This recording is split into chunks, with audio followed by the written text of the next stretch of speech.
rhetoric comparing certain politicians to Adolf Hitler. The concern, supposedly, is that a Nazi-style regime may be rising in America. That process, folks, however, began a long time ago.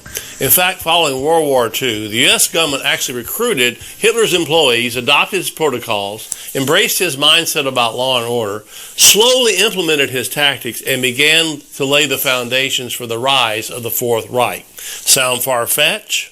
Well, listen up, folks. It's all documented. As historian Robert Gelately recounts, the Nazi police state was initially so admired for its efficiency and order by the world powers of the day that Herbert Hoover, then head of the FBI, actually sent one of his right-hand men, Edmund Patrick Coffey, to Berlin in January 1938 at the invitation of Germany's secret police, the Gestapo. The FBI was so impressed with the Nazi regime that, according to the New York Times, in the decades after World War II, the FBI, along with other government agencies, aggressively recruited at least 1,000 Nazis, including some of Hitler's highest henchmen. All told, thousands of Nazi collaborators, including the head of a Nazi concentration camp, among others, were given secret visas and brought to America by way of a program called Project Paper.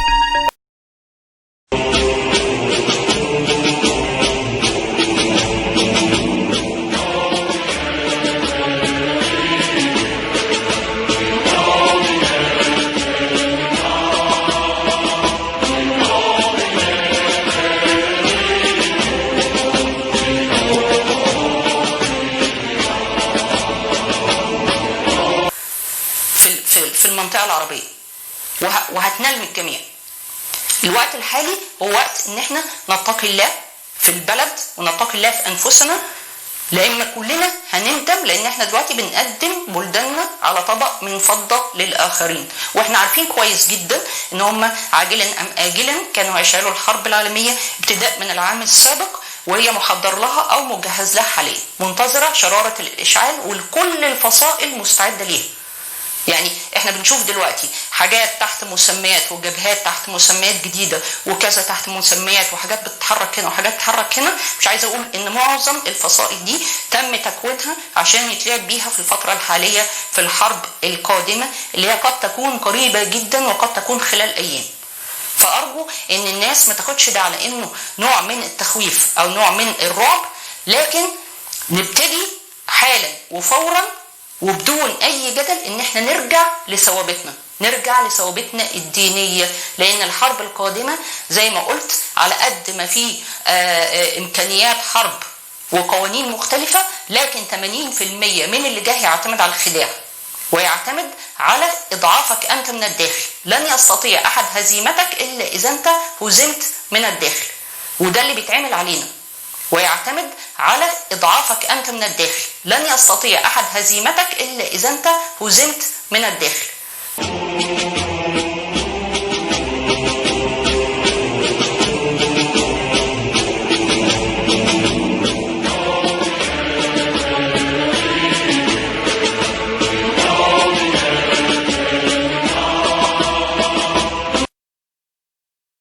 It's written about in the book of Revelation.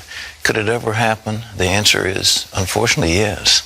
Total population control. Bill Binney says that's what the National Security Agency wants. He should know. He was technical director of that agency and worked there for more than 30 years. He became one of their top analysts, perhaps the best code breaker in America, before he resigns because of their domestic spying programs. He's with us now from Washington. Bill, thank you so much for being with us. We're glad to see you. Well, thanks for having me, Pat. Look, how big is this apparatus of the NSA? We hear about it, but you know firsthand. Well, I think there are about 40,000 people working at Fort Meade at NSA headquarters, close to 40,000. And then they have facilities all around the world, plus a number of contractors also associated, probably on the order of 100,000, I would think, to 200,000 that work for them directly. So it's a rather large operation. I mean, it's between $10 and $15 billion a year that they spend on it ever since 9/11. So that's quite a bit of money they're investing in it. How much data can they acquire? Is there any limit to it? Actually, the only limit is in terms of money, power, availability, and space to stack equipment to go and collect the material. Well, now you've said that the ultimate goal is total population control. In a democracy, that is really scary business. It's actually a totalitarian process that's been used down through history. I mean, that's what totalitarian dictators, states, that's what they want to do. They want to know everything about the population so they can control it. That was the idea behind the Soviet Union, the East German Stasi. That was their idea, and the Gestapo and the SS, and down through history, many others. Is our stuff more powerful than those agencies you mentioned?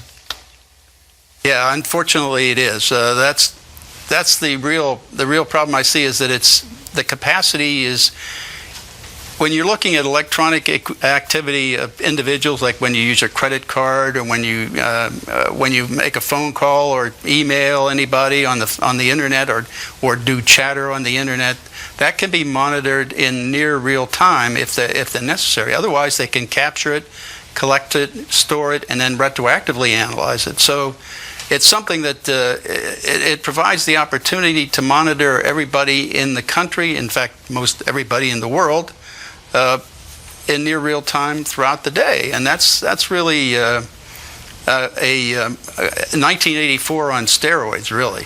All right, now let's take Mrs. Joe Average living in Topeka, Kansas, and she goes to the store and buys something with a credit card. NSA's got that right then? They have electronic data. They'll collect financial transactions. Sure. She calls her friend Myrtle down the street. That phone is monitored, that call? Not all of them, but a good many of them are recorded. Certainly all of the fact that she made that call is recorded and stored, and what we call graphed, that is building relationships. That's one of the real problems here. This is a violation of your First Amendment rights. Under the Constitution, you have the right to assemble, free assembly, which means that it doesn't say you have the right to free assembly as long as the government knows about it, which is what's happening when the telecommunications companies turn over all their records of phone calls to and from with duration.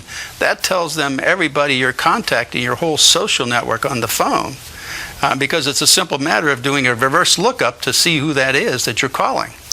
Oh, you quit the agency because you said what they were doing is unconstitutional. That is clearly unconstitutional, but why does the government keep on doing it? That's the reason I've been able to, at least from what I can see in the public domain, is they're doing it for law enforcement worldwide. And actually the main users of this data are in fact the FBI and the Drug Enforcement Administration and other law enforcement agencies in the country. And they use this data to find criminal activity, and then they go arrest people based on this information. And then they have to do a parallel construction, which means they use normal policing techniques that they would be expected to use to find evidence that would justify and show probable cause for an arrest. Then they substitute that for the NSA data in the courts. In fact, that's one of the things that happened in challenging that process. Was one of the lawsuits was Amnesty International versus Clapper. And that made it to the Supreme Court. And the only way they got rid of that was to basically lie to the Supreme Court and say that, well, if anybody had any of this data used against them in the court of law or anything, that the defendants would be told. And that was simply a lie. Nobody has been told to date. All right. When I think of this, it's just horrible. But do they give this information to the IRS? That's the other problem. The Drug Enforcement Administration has a special unit, the Special Operations Division, the SOD, and that division is supposed to, its primary purpose is to look into the NSA data to find criminality and criminal activity. The members of that are the CIA, the NSA, the FBI, of course DEA, DHS and the IRS.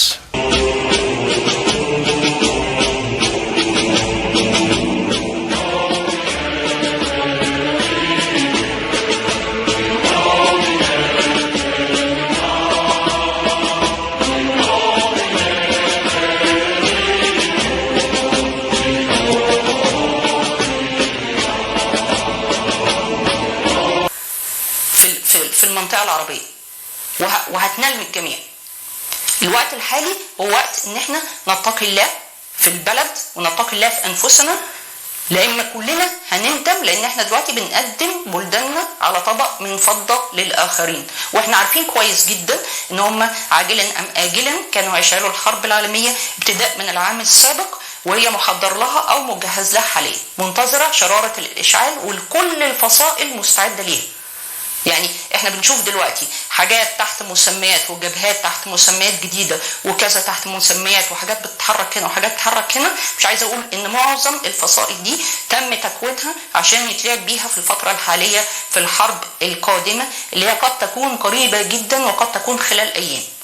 فارجو ان الناس ما تاخدش ده على انه نوع من التخويف او نوع من الرعب، لكن نبتدي حالا وفورا وبدون اي جدل ان احنا نرجع لثوابتنا الدينية، لان الحرب القادمة زي ما قلت على قد ما في امكانيات حرب وقوانين مختلفة، لكن 80% من اللي جاي يعتمد على الخداع ويعتمد على اضعافك انت من الداخل. لن يستطيع احد هزيمتك الا اذا انت هزمت من الداخل، وده اللي بيتعمل علينا، ويعتمد على اضعافك انت من الداخل. لن يستطيع احد هزيمتك الا اذا انت هزمت من الداخل، وده اللي بيتعمل علينا.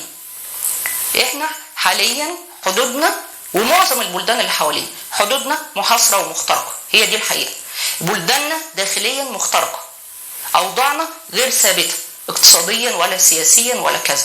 لو احنا جميعا ما فوقناش وبسرعة كلنا هتنال مننا المشاكل اللي جايه.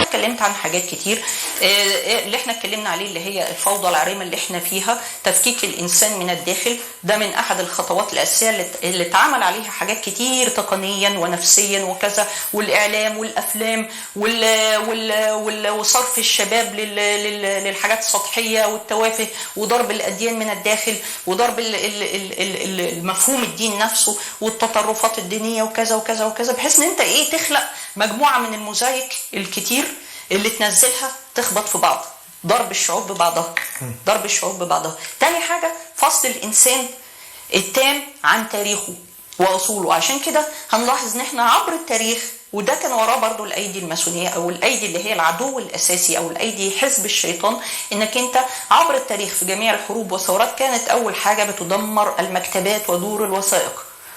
يعني عبر التاريخ الطويل المكتبات ودور الوثائق، وزي ما حصل اول حاجه عند دخول العراق اتدمرت المكتبات والوثائق. ليبيا اتدمرت دور الوثائق والمكتبات اللي فيها الاصول التاريخيه. مصر دي ما جاتش مثلا بمحض الصدفه انك انت تدمر مثلا المجمع العلمي وتحاول 5 مرات كاقتحام المتحف ومصروف على كده كويس جدا. تاني حاجه مثلا برضو اقتحام المتحف اللي مثلا التعمد على سرقه آثار الأسرة 18، ده له أهداف أساسية ما جاش كده وقيمتها مثلا أو جاية اعتباطا، وده لأن الأسرة 18 من أهم الأسر اللي بيعمل اليهود على تهويد التاريخ المصري فيها، اللي هي الأسرة اللي فيها أخناتون وتوت عنخ آمون اللي هم من أهم ملوك الأسرة 18. ليه؟ لأن طبعا التاريخ اللي بتحاول إسرائيل تنسبه لنفسها كله تقريبا زائف. حتى اليهود نفسهم، يعني اليهود اللي ثابتين على العقيده، مثلا بعض الفصائل الثابته على العقيده عارفه ان التاريخ الاسرائيلي كله زائف، فبتعمل على تهويد التاريخ المصري لاثبات احقيتها في داخل مصر.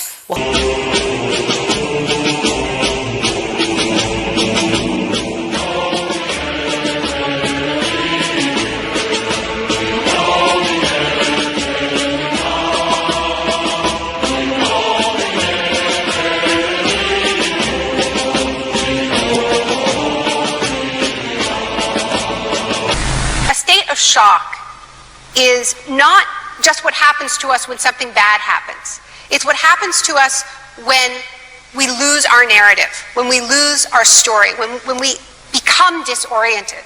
What keeps us oriented and alert and out of shock is our history. So a period of crisis like the one we're in is a very good time to think about history, to think about continuities, to think about roots. It's a good time to place ourselves in the longer human story of